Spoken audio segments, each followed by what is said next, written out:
মিছিল নিয়ে যাওয়ার সময় উল্টো দিক থেকে এসে আমার বাসার মধ্যে ঢুকে, আমার বাবা একজন ব্যবসা করে, সে তার ব্যবসার প্রতিষ্ঠান, আমার ভাই একজন ডাক্তার, ছোট কাকার ছেলে, তার চেম্বারও আমাদের বাসার মধ্যে। এই চেম্বারের মধ্যে ঢুকে আমাদের পুরো ভাইরা চুইরা কিচ্ছু রাখে নাই, আমার কাকাকে খুঁজতেছিল, আমার ভাইকে খুঁজতেছিল, মানে এরা কোথায়।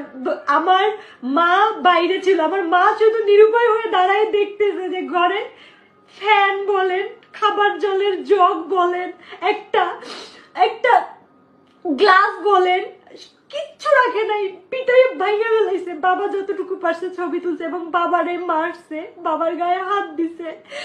আর আমার ছোট কাকা তো পলাই আছে, আমার ছোট কাকাকে ওরা খুঁজতেছে।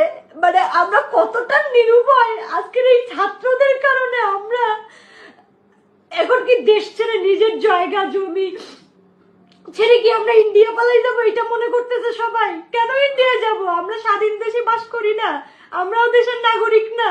তো তাহলে কেন আমাদের সাথে এরকম হবে? আমরা তো স্বাধীনতা, ঠিক আছে, সবই ঠিক